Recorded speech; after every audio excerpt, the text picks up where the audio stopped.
एक दिन ओघड़दानी शाम का समय प्रदोष का दिन, प्रदोष काल में भ्रमण पर फिर निकले मेरे ओघड़दानी और देख लिया चंद्र की स्तुति करते हुए, जल चढ़ाते हुए। प्रदोष काल में, प्रदोष के दिन हमने पहले भी कहा कि एक दीप लगाना या जल चढ़ाना या शंकर को धतूरा चढ़ाना या चावल का दाना चढ़ाना या बेलपत्र चढ़ाना वो खाली नहीं जाता है। तुम्हारा प्रदोष के दिन, प्रदोष काल में लगाया गया दीपक एक ना एक दिन तुम्हारे घर में भी प्रकाश जरूर कर जाता, जरूर।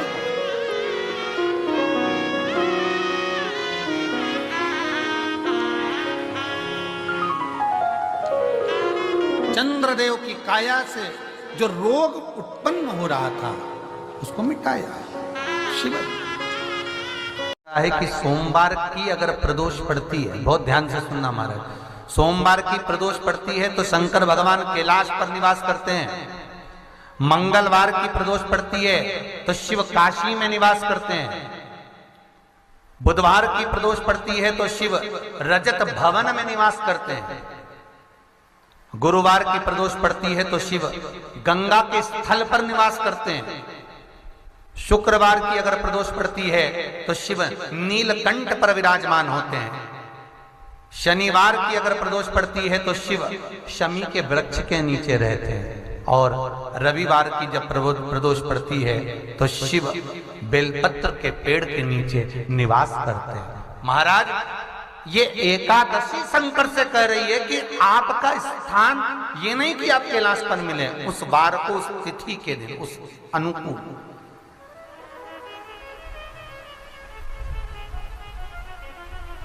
हमारे यहां कहते हैं सोमवार की जो प्रदोष पड़ती है वो इच्छा पूर्ति करती है। मंगलवार की प्रदोष रोग से मुक्ति देती है। बुधवार की प्रदोष कामना की पूर्ति करती है। गुरुवार की प्रदोष शत्रुओं का नाश करती है। शुक्रवार की प्रदोष सुख और शांति देती है। शनिवार की प्रदोष संतान का सुख देती है। और रविवार की प्रदोष जो काम दुनिया में कोई नहीं कर सकता वो अचूक फल की प्राप्ति रविवार की प्रदोष करा देती है। महाराज, ऐसी प्रदोषों का नियम वर्णन किया चाहिए। भगवान कहते ठीक है, तू थोड़ी देर खड़ी हो। एकादशी सम्मुख खड़ी हुई। पार्वती जी ने जिस अंगुष्ठ का जल पीने के लिए लिया था हाथ में, बस पीने ही वाली थी, शंकर भगवान ने वही हाथ में जल लेकर एकादशी के हाथ में उसको देकर कहा, ले, ये मेरे द्वारा निर्मित एक व्रत है जिसे त्रयोदशी के दिन तूने मांगा है, मैं तुझे देता हूँ। आज इस व्रत का फल मैं तुझे प्रदान करता हूँ। अब तू जिस जीवात्मा को लेकर जाएगी उसका पाप प्रबल नहीं होगा। किसी स्त्री, पुरुष, बालक, बुजुर्ग जो भी होगा जिसने प्रदोष का व्रत करा होगा वो जीवात्मा को तू किसी फल की कामना से नहीं, स्वतः ही लेकर चली जाए। उसमें कोई कामना नहीं है। बन सके जीवन में 11 प्रदोष या 26 प्रदोष करने के बाद आप उसका उद्यापन कर कर विराम भी दे सकते। पर जीवन में एक बार प्रदोष का व्रत मौका मिले, जिस कामना से जिस दिन का भाव आपके मन में आए कि मुझे रोग से मुक्ति पाना है तो ये प्रदोष मुझे करना है, मैं रोग मुक्ति के लिए, हम मंगल, जो भी आपके मन में आ रहा है, संतान प्राप्ति के लिए शनिचरी प्रदोष, आप उसका स्मरण करें। फिर लिखा शिव महापुराण में, बड़ा सुंदर लिखा वेदव्यास जी ने, मान लो आप प्रदोष का व्रत नहीं कर सकते, आप अगर व्रत नहीं कर सकते तो प्रदोष के दिन, प्रदोष काल में शाम का समय सूर्यास्त का कुछ पल, कुछ घड़ी के पहले से लेकर बाद तक का प्रदोष काल के अंतर्गत आप शंकर जी के मंदिर में जाकर 1 लोटा पानी, 5 बेलपत्र भी अगर समर्पित करते हैं तो संपूर्ण प्रदोष का फल आपके भाग्य में प्रबल हो जाए। शिव महापुराण में इसका जिस प्रदोष व्रत का हम वर्णन करते हैं, जिस प्रदोष के दिन का आपको बधाई कल हमने दी थी कि प्रदोष की आपको बधाई हो, प्रदोष शाम का जो समय होता है, प्रदोष काल जो होता है, उसका वर्णन जब हम करते हैं, ये प्रदोष की पूजन का विधान किसने बनाया, ये प्रदोष की पूजन का नियम किसने बनाया, ये प्रदोष की संध्या काल का, प्रदोष के समय का पूजन का विधान कौन बनाया, ये प्रदोष के समय पर एक बेलपत्र चढ़ाने का विधान किसने बनाया, प्रदोष के समय पर एक समीपत्र चढ़ने का विधान किसने बनाया, प्रदोष के समय पर अगर मान लो कोई भिखारी से भिखारी व्यक्ति भी है जो ठेला चला रहा है, उसके पास में खाने के लिए कुछ नहीं है, फटे कपड़े पहन रहा है, उसकी जिंदगी में कुछ भी नहीं बचा और कर्जे में लदालूम हो गया, एक चावल का दाना अगर वो प्रदोष के दिन, प्रदोष काल में शाम के समय पर शंकर के शिवलिंग पर चढ़ा देता है तो 3 या 4 प्रदोष में उसका कर्जा चूकना प्रारंभ हो जाता है। प्रदोष का विधान इतना ये प्रदोष का वर्णन करा किसने, इतना प्रदोष की महत्वता बताई किसने, कौन करे इतना वर्णन।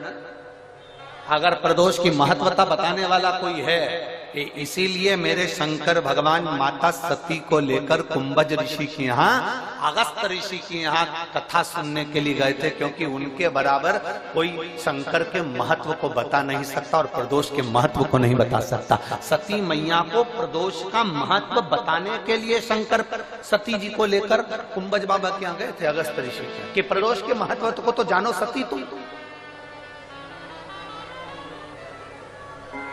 तुम प्रदोष के महत्व को तो सती जानो, तुम प्रदोष के महत्व को तो सती पहचानो कि प्रदोष का महत्व क्या होता है, प्रदोष काल का महत्व क्या होता है, प्रदोष के समय का महत्व क्या होता है। जिस समय पर सूरज डूब रहा हो, चंद्र प्रकाशित हो रहा हो, दोनों का मेल हो रहा हो, ना तो पूरा सूरज डूबा है, ना पूरा चंद्र आया है, ना पूरा अंधेरा है, ना पूरा उजाला है, उस समय को प्रदोष काल कहा गया, उस समय को प्रदोष का समय कहा, प्रदोष काल कहा। अब कई लोग हमसे कहते हैं गुरुजी आप हमको प्रदोष का समय बताया करो कि प्रदोष काल किसको कहते हैं, प्रदोष का समय किसको कहते हैं। अब एक बात हम आप सबसे कहना चाहते हैं, जितने लोग आस्था चैनल पर सुन रहे हैं, जितने फेसबुक यूट्यूब पर सुन रहे हैं और जितने रेवाड़ी की इस पवित्र धरा पर कथा को सुन रहे हैं, आप सबसे एक बात कहना चाहेंगे, अगर हम समय देखकर बताएं आपको कि शाम को 6 बजे, 6:30 बजे, 6:30 पे लेकर 7:30 के बीच में ये समय है, या 5:30 से लेकर 6:30 तक का ये समय है, या हम तुमको बोल दें कि इतनी बजे ये समय प्रदोष काल का रहेगा या इतनी बजे ये समय रहेगा, तो देखिए कभी कभी ठंड का समय आता है तो दिन जल्दी ढल जाता है, कभी कभी गर्मी का समय रहता है तो दिन बहुत लेट ढलता है। इसलिए समय की गणना से मत चलो, आप तो ये अंदाजा लगाकर रखो कि दिन ढल रहा हो, अंधेरा होना शुरू हो रहा, सूरज डूब रहा हो, चंद्र प्रकाशित हो रहा हो, अंधेरा अपना काम कर रहा है, सूरज ढलता जा रहा है, दिन कम होते चले जा रहा है और अंधेरा थोड़ा बढ़ते चले जा रहा है, इन दोनों का जो मिलन का समय हो, अब वो कितनी भी बजे, आप तो बस उसके मिलन का समय निकाल लो, वही समय प्रदोष काल कहलाता है, वही समय प्रदोष।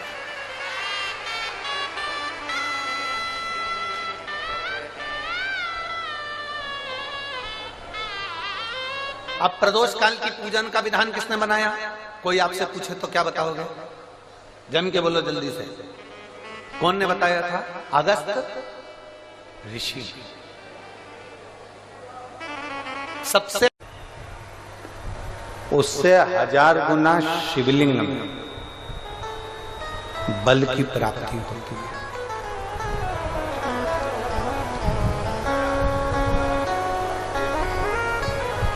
प्रदोष के दिन यदि आपको कहीं से शमी पत्र मिल जाए, प्रदोष के दिन यदि कहीं से आपको शमी पत्र मिल जाए और प्रदोष काल में, प्रदोष का जो समय होता है शाम का जो समय होता है प्रदोष काल, 4 प्रदोष 5 प्रदोष आप कर देखिएगा कि आपका कोई काम है, कोई नौकरी के लिए आप अप्लाई कर रहे हैं, कोई समस्या बड़ी विकट आ गई है, कोई तकलीफ, बड़ा गला पकड़ रहा है बेटा, कोई तकलीफ विकट आ गई है, कोई समस्या विकट आ गई है, प्रदोष के प्रदोष काल अगर एक शमी पत्र भी आप घर के शिवलिंग को, अब ये करने के लिए आपको मंदिर के शिवलिंग नहीं जाना, अपने घर में जो शिवलिंग, चाहे वो स्फटिक का हो, पारद का हो, कंकर शंकर का हो, लकड़ी का हो, जो शिवलिंग तुम्हारे घर में, कांच का हो, चाहे वो नर्मदा के कंकर का हो, नर्मदेश्वर हो, पाषाण का हो, जो शिवलिंग, चांदी का हो, सोने का हो, तांबे का हो, पीतल का हो, जो शिवलिंग तुम्हारे,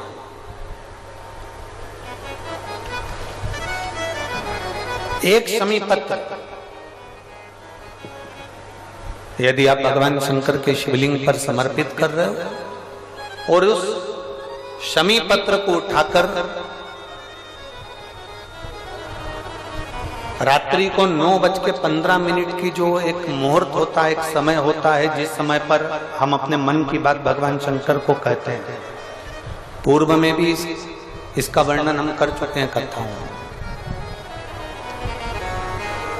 उस 9:15 पर वो शमी पत्र को उठाकर एक कागज में, एक कटोरी में उसको रखते थे। 4 या 5 प्रदोष के उस शमी पत्र को अपने पास में रखिए और जिस कार्य के लिए जा रहे हो उसको जेब में ऊपर के भाग में उसको रखकर लेकर जाइए, आपका वो कार्य सफल होकर ही रहेगा, वो रुक नहीं सकता। उस शमी पत्र में इतना बल होता है, प्रदोष का जो शमी पत्र होता है वो बड़ा बलवान होता है, बड़ा बल। एक पत्र है,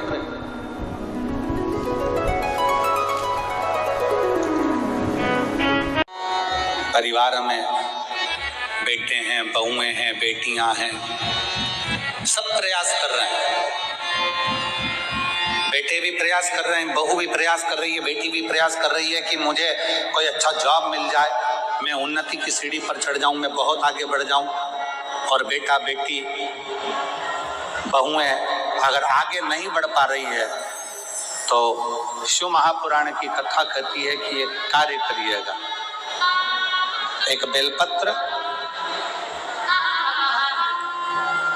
बेलपत्र लीजिए और 7 चावल के दाने इस बेलपत्र के मध्य वाली पत्ती पर रख लीजिए। जो बेटा बेटी बहुत प्रयास कर रहे हो, बहुत कंपटीशन एग्जाम दे रहे हो, बहुत मेहनत कर रहे हो और उसके बाद भी बहुओं का, बेटियों का, बेटों का अगर कहीं जॉब नहीं लग रहा और कहीं सिलेक्शन हो ही नहीं रहा और बहुत हार चुके हैं, तब एक बेलपत्र 7 चावल के दाने मध्य पत्ती पर 7 चावल के दाने, एक घिसे हुए चंदन की गोली, पीला चंदन को घिस कर उसकी एक गोली बनाए, एक गोली गोल कर शिव पिंडी जैसी, शिवलिंग जैसी गोली बनाकर उस चावल के दाने पर रख लो।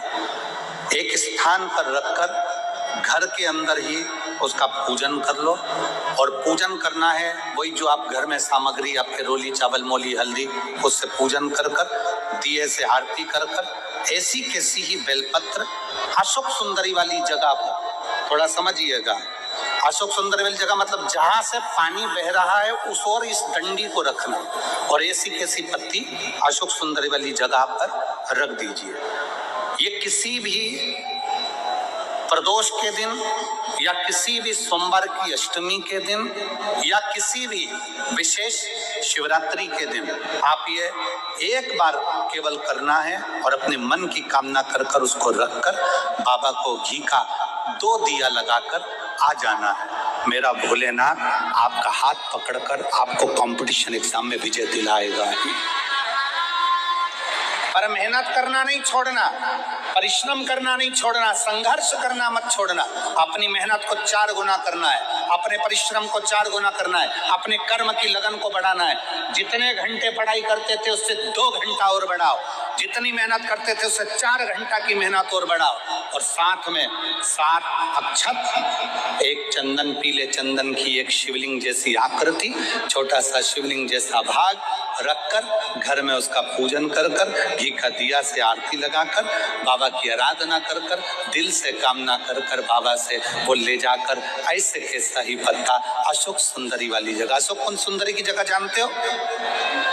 ये जो जगह है, ये जो जगह दिख रही है, मेरा निवेदन है चैनल वालों से थोड़ा इसको दिखाने का प्रयास करें। ये जो जगह है, ये शिवलिंग है, इधर शिवलिंग है, और शिवलिंग के साइड में जो जगह होती है जहाँ से पानी बहता है उसको अशोक सुंदरी की जगह कहते हैं। तो इस स्थान पर इस बेलपत्र को, इस बेलपत्र की डंडी पानी बहते समय, बेलपत्र की डंडी है वो पानी बहने के स्थान पर हो, उसको रख दीजिए। 2 घी के दिए लगाकर, और घी के दिए का स्मरण करें।